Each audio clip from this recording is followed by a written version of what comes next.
దురితాత్ములు bulk వట్టి తులువల మాటలు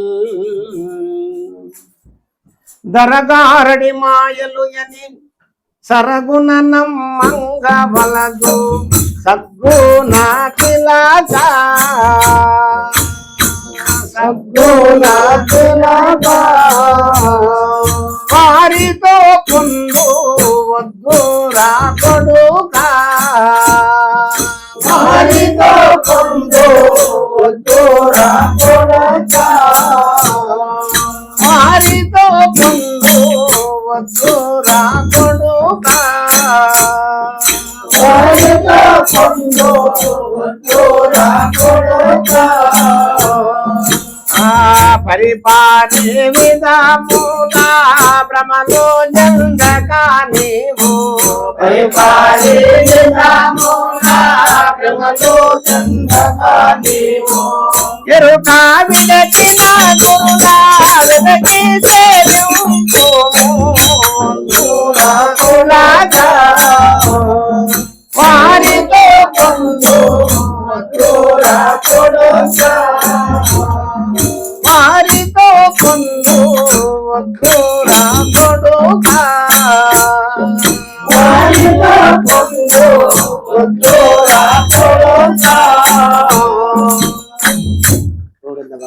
ఈ కందర్గం లోపల పరిపూర్ణమైన మన దురితాత్ములు బలుకు వట్టి తులువల మాటలు.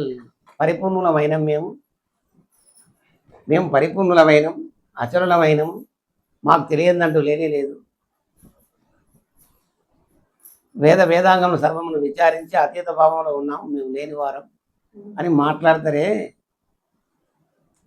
వట్టి తులువల మాటలు అంటే అజ్ఞానుల మాటలు. అజ్ఞానంధకారంలో ఉన్నటువంటి వాడు మాట్లాడే మాట ఇది.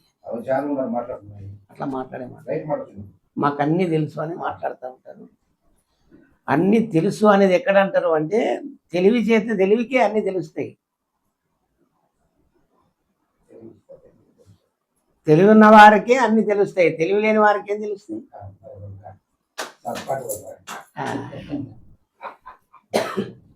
అంటే వీళ్ళు తెలివి రహితులు గారు, ఎరక వేసిన గురువులు గారు వీరు. ఉట్టి తులువల మాటలు. తులువలనగా అజ్ఞానులు, అవివేకులు, అట్టివారే నాకు తెలుసు అంటారు. పరిపూర్ణము ఎవరికి అట్లా తెలియబడదు. నాకు తెలుసు అన్నదంటే ఏదో ఒక రూపాన్ని చూసి చెప్తారు వీళ్ళు. పరిపూర్ణమనగా నామ రూప క్రియ రహితమై సర్వదా వ్యాపించి ఉన్నటువంటిది కదా, అదే దేవుడు కదా, దాన్నే బ్రహ్మము అన్నారు. ఈ నామరూప క్రియ సహితమైనటువంటిది కదా ఎరుక. నేను మెనులతో కూడుకొని ప్రకాశిస్తున్న జ్ఞానస్వరూపము అధిష్టాన చేతన బ్రహ్మము చూసి అదే బ్రహ్మము అదే పరిపూర్ణం అనుకోవడం కదా ఇవన్నీ. అవి తులువల మాటలు. దరగారడి మాయలు, గారెడి దూపుతారంతా. గారడి మాయలు. గారడి ఏం చేస్తారు? ఇక్కడికి వస్తుంది గరడలు. యాపాకు తల్లి తెల్లం చేయడము, ఓ తువాల ఇట్లా కొంగాకారం చుట్టూ ఊరు చుట్టూ వచ్చి అది కొంగలేక ఊగడం, ఓ డబ్బల మట్టి పోసి రూపాయలు తయారు చేయడం, ఇవన్నీ గారడి కదా. ఈ గారడి మొత్తం దేంది ఎరకదే. ఈ గారడి అంతా గారడి మాయలు అని సరగున నమ్మంగా వలదు. వాడు నిజమైనటువంటి విద్య అయితే గారడి చేసి డబ్బులు తీసుకోవాల్సిన పనేమి? ఈ గురువు ఎరక విడిచిన గురువులు అయితే మేము పరిపూర్ణులమైనాం, మాకు అన్నీ తెలుసు, మీకు ఏదైనా సంశయం తెలుస్తాం అని అట్లా చెప్పవలసిన పనేమి ఉంది? అంటే నిజమైనటువంటి పద్ధతులు లేవు. నమ్మంగా వలదు. సద్గుణ తిలక అంటే సద్గుణ తిలక, దుర్గుణము సద్గుణం అనే రెండు పద్ధతులు ఉన్నాయి కనుక మీరు సద్గుణ తిలక అటువంటి వాడిని తిలకించము. సద్గుణ తిలక వారితో పొందు వద్దురా కొడుక. వారితో పొందు చేయొద్దు అంటే వారితో మీరు కలవడం, మాట్లాడడం, వారితో సహవాసం వద్దు అని. గారడి మాయలు చూపినటువంటి ఉన్నటువంటి వారు, అంటే తెలివితో ఎరకలోపటివే ఇవన్నీ కూడా. అటువంటి ఎరక గురువుల దగ్గర చేరి మీ యొక్క విలువైన కాలాన్ని వృధా చేసుకోవద్దు, దాన్ని సద్వినియోగం చేయాలి. అంటే ఏం చెప్తాడు, పరిపారి విధముల భ్రమలు జందక నీవు, భ్రమలు చెందవద్దు. భ్రమేనాహం భ్రమేనత్వం భ్రమేనోపాసకో జన, భ్రమేణీశ్వర భావత్వం భ్రమమూలం మిదం జగత్. ఇదంతా కూడా భ్రమ కల్పితమైనటువంటిది. భ్రమకు లోనైనావు అంటే ఇంకా నీకు అబద్ధం నిజంగా కనబడుతుంది. ఆడ కాసేపులు ఇవ్వాలని చెప్పి గంటలు ఇవ్వాలి, రోజులంతా అక్కడనే టైం గడుపుతుంది. కాబట్టి భ్రమలకు లోను కావద్దు అని జందకు నీవు, భ్రమలు జందక నీవు కదా, భ్రమలు జందవద్దు. భ్రమలు జందక నీకు ఎరుక విడిచిన గురువుల అని చెప్తున్నా అక్కడ, ఎరుక విడిచిన గురువుల వెతకి సేవింపుము, వెతకాలి. ఎరుక విడిచిన గురువులు దొరకరు. ఎందుకంటే వారికి వేషాలు లేవు, మోసాలు లేవు, నాకు తెలుసు అని చెప్పరు కదా, గడెక్కరు, గంతులేయరు, సాదాసీదాగా ఉంటారు.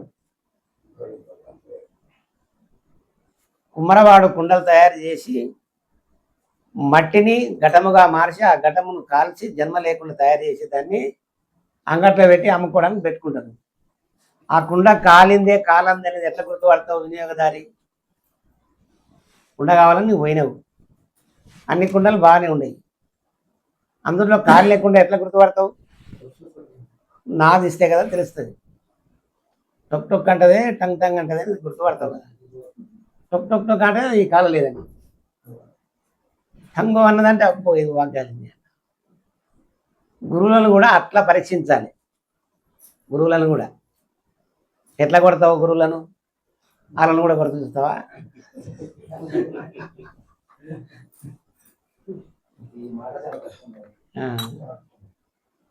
గురువులను ఎట్లా అటెండ్ చేయాలంటే పెద్దలను అనుసరించి, మనకంటే ముందున్నటువంటి గురువులు గురుబిడ్డలు ఏ విధంగా నడుచుకుని చూసి ఆ విధంగా పెద్దలను చేరి సమయం చూసి వినయంగా ప్రశ్నించి సంశయం తీర్చుకోవాలని చెప్తారు పెద్దలు. పెద్దలను చేరి సమయం చూసి వినయంగా ప్రశ్నించి మన సంశయం తీర్చుకోవాలి. అట్లా నాదు అనగా ఏమిటంటే వారి యొక్క వాక్, మీకు ఉన్నటువంటి సంశయాలను వాళ్ళ ముందు గురుసేవ చేసి వారి ముందు పెడితే వారు వచ్చే పలుకును గుర్తుపట్టాలి. ఎరక విడిచిన గురువులు ఎలా ఉంటుంది బోధ క్రమం అనేది అప్పుడు అర్థమవుతుంది. నాది ఇస్తే అర్థమవుతుంది, లేకపోతే కాదు. ఎట్లా గుర్తుపడతావు? వేషాలు లేవు, మోసాలు లేవు, ఇంకోటి మరొకటి లేవు, భార్య పిల్లలు కలిగే ఉంటారు, సంసార ధర్మం పాటిస్తూ ఉంటారు, అందరి లేకనే ఉంటారు, అందరిలో దిగుతూ ఉంటారు, వాళ్ళని గుర్తించలేరు. కాబట్టి అట్లా విచారించుకోవాలని. ఎరుక విడిచిన గురువుల వెతకి సేవింపుము, సద్గుణ తిలక కదా. సద్గుణ తిలకులు ఇట్లా ఉంటారు, సద్గుణ సాధు సంపన్నులు ఆ విధంగా విచారిస్తూ ఉంటారు. దేని పడితే దాన్ని నమ్మరు కదా. ఒక గొర్రె పోయి బయలు పడితే అని పోయి పడవు, అట్లా సింహం భయపడుతుంది. 100 గొర్రెలను ఒకడు మలుపుతాడు, 100 గొర్రెలను ఒక మనిషి మలుపురావచ్చు కదా. ఒక్క సింహాన్ని 100 మంది పోయి మలుపురా అందుతుంది. ఒక్క సింహాన్ని 100 మంది పోయి దాన్ని మలుపుతారా? అంటే ఎక్కువ విచారించుండేవాడు సింహం వంటి వాడు, ఎక్కువ విచారించుండేవాడు సింహం వంటి వాడు. 100 మంది అయినా వారి ముందు నిలవలేదు, వారి ముందు నిలవలేదు. అట్లా బాగా విచారించుకోవాలి. వారితో పొందు వద్దురా కొడుకు, అటువంటితోని పొందు చేయొద్దు, వారితో సహవాసమే వద్దు అని ఈ కందార్థం లోపల ఎవరితో సాహసం చేయాలి, ఎవరితో చేయకూడదు అనేది స్వామివారు చాలా చక్కగా మనకు సెలవిచ్చినాడు. జై శ్రీ సద్గుణాథ బ్రహ్మరాజు. జై